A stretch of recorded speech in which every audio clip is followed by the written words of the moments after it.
beren fuuta lillahi haa jettoɗen to seeren ɓe hoolaaɓe mur e gunas sotterde soɓɓerde njeyen mbarroɗen so jawdeele ma ɓesngu faade gunas ko hono noon wayi wuro ngo mbiyannamami wuro l'islam l'islam lasli muɗum ko kanjing andi ɗa ko saare jobbo ɗa ko Demba Kumba ɗa joni ko ni Dembel Soyru Barakatu wiyete no ɗo joni wiyete tan ko kanjing wiyete no goɗo wuro kadi Sinthiama 1973 kañum e ɗeya fof koɗe guiƴiraji ceerno Hammadou Nourou Sall ko kañum wonno baddaɗo e ɓen yimɓe gonnoɗo joom wuro ñande hen ko Mouhamadou Aliou Balde mbiɗa andimo mbiɗa andunoma no fewi ko lasde mabɓe ko kanjing kanko wuro ngo kadi alhamdoulillahi rabbil alamin l'islam mawni no fewi tabarakallah wuro ngo ina hoɗi ɓe yiirigo beddaji moƴƴe tabarakallah e mbaɗi respect beddaji mabɓe ɗi e l'islam ko noon wayi ñande mbindanmi tarih o nde taw ego waɗi galleji 80 kono ina wayno hande galleji 100 ɗi fawini kangone kadi o waɗɗodirani e Barakatu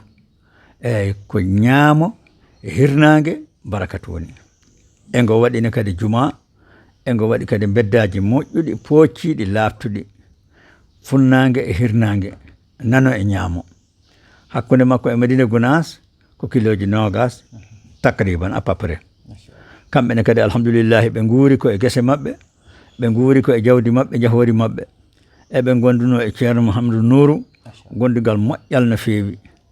ɓe jowiti kadi eto ceerno to e gila duuɓi 50 kamɓe gonno haqiqa mabɓe mbiyeteno saare Daña e Kanjing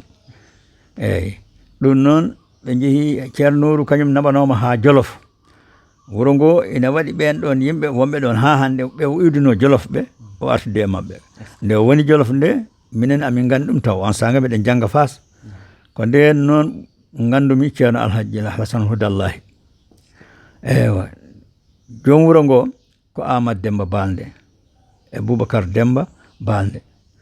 ɓen ɗon noon nde mbindanmi tarih o nde taw eɓe mbuuri on sanga kanko ceerno Nourou radiallahu taala anhu ko miñum ceerno Hamdoul Mountaga Sall ko miñum ceerno Bachir Sall ɓe ko ɓiɓɓe Karamoko Sall ko ɓi ceerno Idrissa Sall o ko ñaamo Cheikh Oumar o ko ñamadou ñaamo afo mawɗo diine ɓeɗo ɓe ko famille moƴƴo kañumne kadi ko famille labaɓe en garino e gurdameje mabɓe ɗum ɗo woni gurdam wuro l'islam go alhamdulillah noon tigui ceerno Sarif a weltanama no fewi bandiraɓe beltima nani ɗum ɗo beltima betima ɓe hen ene jeeɓa ɓe hen kadi ene keɗo kamɓe kala noon eɓe nana hen jinnaɓe mabɓe eɓe nana hen bandiraɓe mabɓe eɓe nana hen kureji mabɓe eɓe nana hen hay guure mabɓe ene kaale no cincira e hol cincinaɗo e holno ceernoɗo soyde sincide guure ɗe kono o hol hitande kadi sinthia machallah nanama famama weltama no fewi ceerno Sarif e jamma hande o machallah bandiraɓe ene belti ene beyti kono kadi hande e yewtere men nde men cekkitoro hande kadi so Allahu lamɗo jaaɓi wuro men Saatu so wiyama Saatu woɗɗani guesa ma ridallahi ceerno Sarif bisimilla alhamdulillah e ceerno Ahmad Sambalo ko adi hunde foof taw e kala ko wonoy toon e caggita ɗum kala ko wono hen toon erreraji pewtina ɗum sarifajo demowo dawanaɗo ina remane ina miijo ko huuɗo on ɗon so namdama tan sa naki namde ɗe jiɓorata ɗum no fewi machallah alhamdulillahi rabbil alamina mi weltima no fewi gareten kadi ko qariyatu Saatu Saatu ko wuro ngo gandanɗa hoorema woɗɗani no fewi ɗo ko guesa mbane kadi ceerno meeɗi toon wadde guesa waɗi toon gawri o wi mban guesa Sidil Haji Ali radiallahu taala anhu meeɗinamo hollude ɗum o wi kala ne ndemɗa guesa mbaɗɗa ɗum gawri wandi ni dañɗa fodde ko foti ni o wi galle ma seeri e heeke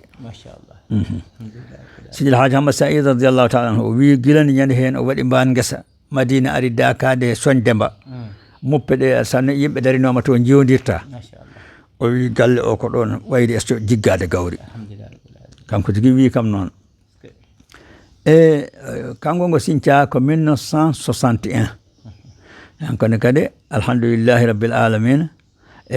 wonno ɗon haqiqa ko ceerno Ousmane Kane eyyi on ko lasde makko ko Tooro no wiyete Daw hanko ceerno Ousmane Kane ko on wonno ɗon on noon woni ɗon duuɓi ɗiɗi kañumne ko khidmatu ittano nawa toon nde o nawa toon o woni toon nde ceerno Bocar Ly lomti to suudu makko to khidmatu nde ceerno kadi ittimo toon artidimo ga e Madina ga itti ceerno Bocar Ly ɗo suudu makko ɗo nawimo suudu makko sa'atu machallah kanko ceerno Bocar Ly o daña ko nokku no wiye Arwa 1925 hirnange ɓogge hakkunde mum ɓogge ko kiloji 25 eyyi kanko ceerno Bocar Ly kadi ko neɗɗo denɗo Qur'ana neɗɗo moñɗo cuusɗo tampere muñɗo omo yilotono leydi ndi fof o golla hen l'islam o golla hen lawol Cheikhana Ahmad Tijani radiallahu taala anhu pacana o fof ina andimo min mi yi hen hewɓe ina guinirimo e sababude koɓe jindirno e makko e ko yindirno e mabɓe alhamdulillahi rabbil alamina o reeni alqur'ana ma en garoy ɗum ɗon omo dañi suka e makko ɓe ganduɗa ɓe o ɗacci ko wayno ceerno Mouhamad Ly e ceerno Ahmad Ly omo acci Fatimata Zahra omo acci Mouhamad Siraju omo acci Cheikhani kanko lasɗi makko ko Tooro kono noon ko ɓuri doole e yimɓe he ɓurata askintinirdemo da'iman ko halayɓe eyyi ko ceerno Ousmane Kane no mbiɗen nane ni ko kanko wonno toon on woni toon duuɓi ɗiɗi on sanga ceerno wi joni an artu mi nawa toon oɗone kadi on sanga noon ceerno Bocar nawa lomtoyimo toon kanko ne kadi ɗo ceerno Bocar itta ɗo khidmatu o yehi o lomtoyimo toon ɗum waɗi kanko ceerno Bocar ñande kaldanmi e makko kaɗo haala taw omo yaara duuɓi 60 taw omo jooɗodi e ceerno Mahmoudou Diallo mo ganduɗa ko lasle mum ko maqama kanko noon ma en gar e gurdam makko joni kanko ceerno Mahmoudou kanko ne kadi ko kanko yaaduno e ceerno Ousmane Kane nde ceerno Ousmane Kane itta toon kanko o heddi toon o haalani kam o wi o nangi laawol Cheikhana Ahmad Tidiane radiallahu taala anhu e juuɗe ceerno 1949 a ɗum ɓooyi de 49 o jaggi laawol ngol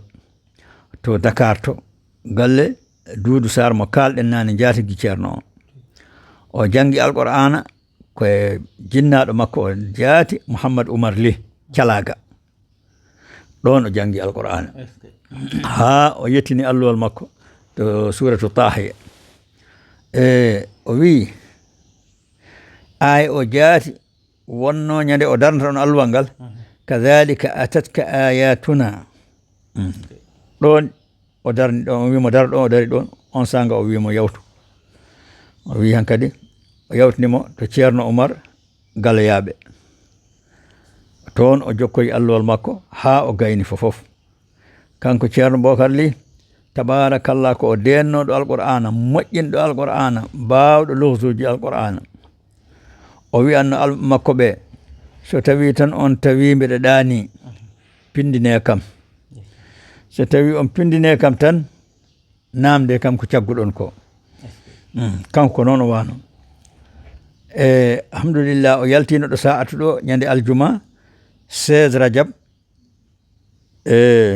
lewru wiyetedu juillet 2009 o yehi safroyade Welingara ko toon o natti jemma talata 21 Rajab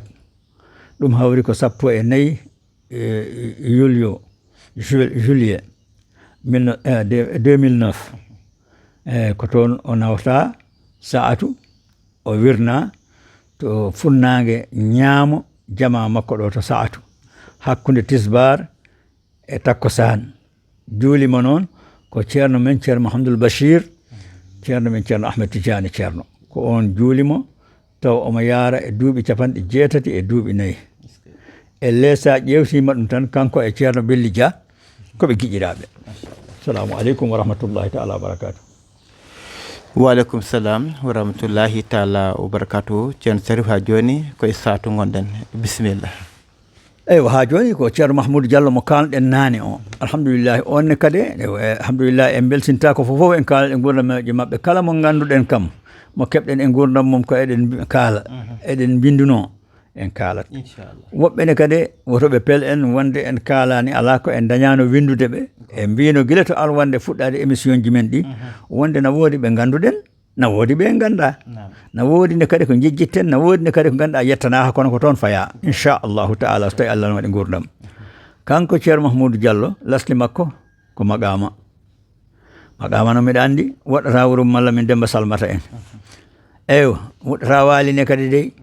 o ari to Sidil Hadji Hamad Saïd taw o yarata ko duuɓi 20 eyi ko nden hitande ceerno Ahmadou Baro natti ɗum woni 1956 eyi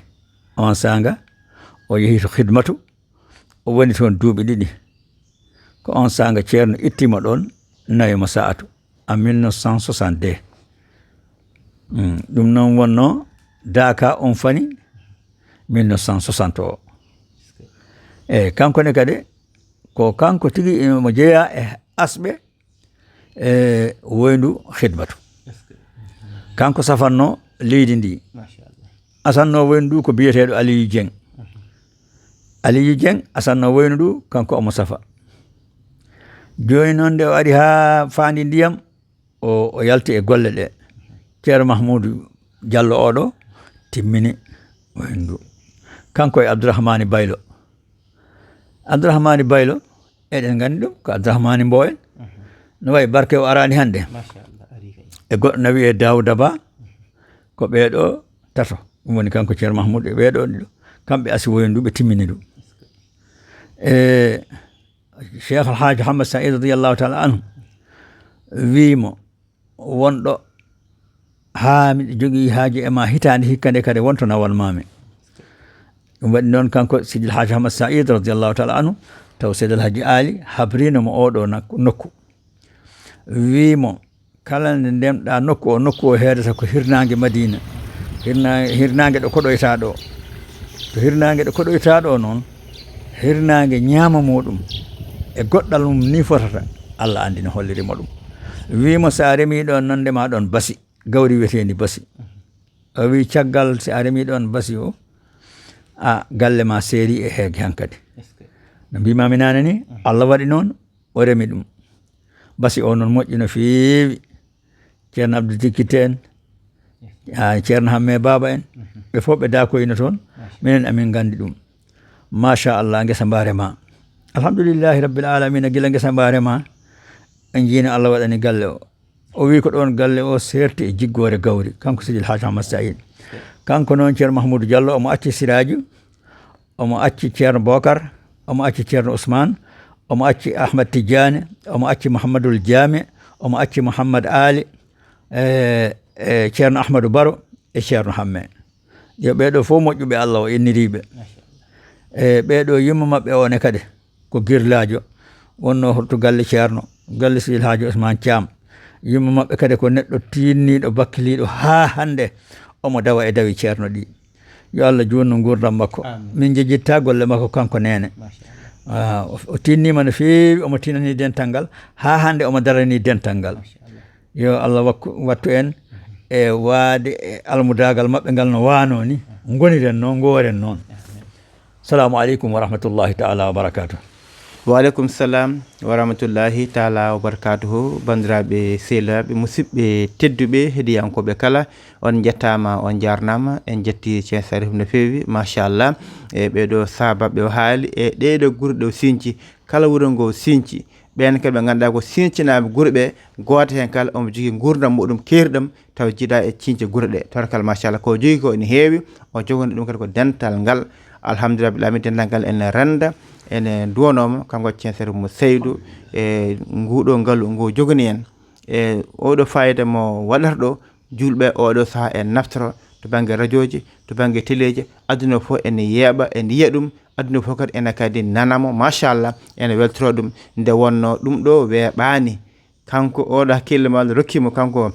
Ceerno Salif mo Seydou Darou mo ganduɗa yaade ene witta yaade ene ƴetta e dow gurdam mabɓe guila joom no wuuri kañum haalanta omo tonga hande alhamdulillah min Allah addani radio ji addani téléji ene sakto julɓe naftoro ɗum non kanko enne ceerno yo gurdam juttu wonde jam e celal kisal min ɓooya ko tawdemo ɗo juuɗe ko ɓooya naftoradema juuɗe gondam ceerno men e dendagal ko takki e ko taari min beltanmami emin jafnoma tampere nde min gara ɗo e wuuro men Daaro taw aɗa foti yaade guese a foti yaade haajuji ma min ganda koye haaju ceerno gonɗa kono min tardima fodde no wurno aɗa jooɗane min aɗa yewtude amen kono jewtanɗa ɗum ko dental jewtuɗa ɗum ko julɓe min beltanimama no feewi e tampere nde foof adnan tan en jettima no feewi jarnima togora adnan haydara ɗo ɗo wuuro men Daaro en jetti ne Mariame Seydi no feewi e dendagal wuuro Daaro kala e dendagal heeɗiyankoɓe kala en jettiɓe janniɓe bandiraɓe sehlaɓe musidɓe tedduɓe Allah jarama on jarama